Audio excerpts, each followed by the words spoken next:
უკვე დასრულებული ინფრასტრუქტურული პროექტების სოციალური სახლის მშენებლობა ამ ეტაპზე მიმდინარეობს შენობის ექსპლუატაციაში. სამი ახალი სრულად რეაბილიტირებული სკვერები არჩევანი 4 ოქტომბერს სწორედ იქნება ქვეყნის განვითარება მიიღებს სრულად რეაბილიტირებულ იქით დაზარალებული ოჯახებისთვის. ორ ლოკაციაზე ბიუჯეტის შესრულება, მიმდინარე წლის ბიუჯეტი არის სამედიცინო მომსახურება. დაახლოებით ნოემბერი-დეკემბერი ყოველთვის ამის შემდეგ რა თქმა უნდა ჩატარდება შესაბამისი სხვი. როგორც ასევე მოგესალმებით. პირველ რიგში მინდა მოკლედ შევაჯამოთ მიმდინარე თვე, სექტემბრის თვე. სექტემბერში ჩვენ გქონდა რამდენიმე მნიშვნელოვანი ღონისძიება სხვადასხვა მიმართულებით, ბატონ პრემიერ-მინისტრთან ერთად რეგიონში დავათვალეთ როგორც მიმდინარე, ასევე უკვე დასრულებული ინფრასტრუქტურული პროექტები. ბათუმს შეემატა 2 ახალი რეკრეაციული სივრცე, ასევე ქობულეთში გავხსენეთ გასულ კვირას 3 ახალი სრულად რეაბილიტირებული სკვერები. აქტიურად მიმდინარეობს სოციალური პროექტები და პროგრამები. ბათუმი ავარიული სახლების გარეშე პროგრამის ფარგლებში 3 ლოკაციაზე მიმდინარეობს ინტენსიურად სამშენებლო სამუშაოები. 2 ლოკაციაზე დასრულდება 26 წლის პირველ-მეორე კვარტალში, მესამე ლოკაციაზე 2027 წლის ბოლომდე დასრულდება. დასრულების შემდეგ 570 ოჯახი მიიღებს სრულად რეაბილიტირებულ კეთილმოწყობილ სახლებს. რა თქმა უნდა, ამ პროგრამის ფარგლებში ჩვენ კვლავ გავაგრძელებთ მშენებლობებს.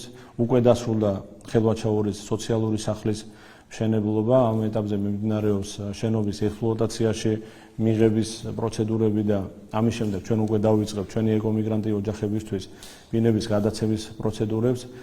შეგვიძლია ვთქვათ თამამად, რომ საზღვაო ტურისტული სეზონი ძალიან წარმატებით ჩავატარეთ. გასულ წელთან შედარებით შიდა და უცხოელი ვიზიტორების რაოდენობა 10%-ით გაზრდილია და 1,200,000-მდეა. დარწმუნებული ვარ შემოდგომის და ზამთრის ტურისტული სეზონსაც ასევე წარმატებით ჩავატარებთ. ასევე აუცილებლად მინდა შევეხო სტიქიის მოვლენებს.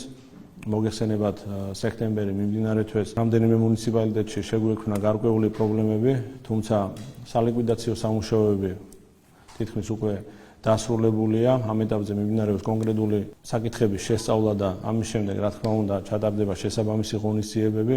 მთავრობის დომაზე განვიხილავთ ჯანდაცვის სამინისტროს 9 თვის ანგარის სიამაყით შეგვიძლია ვთქვათ, რომ დაფინანსებულია 57 მილიონი ლარი სამედიცინო მომსახურება. აჭარის მთავრობის რესპუბლიკური ბიუჯეტის სარეზერვო ფონდიდან დამატებით მობილიზებული იქნა 17 მილიონი ლარი, როგორც ჯანმრთელობის და სოციალური უზრუნველყოფის, ასევე სტიქიით დაზარალებული ოჯახებისთვის.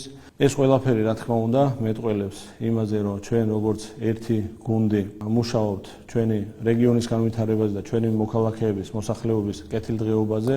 მინდა ყველამ გავითავისოთ, რომ ჩვენი საქმიანობა მიმართული არა სიტყვებზე და დაპირებებზე, არამედ რეალურად, ობიექტურად საქმის კეთებაზე, რეგიონის განვითარებაზე, ჩვენი მოსახლეობის კეთილდღეობაზე.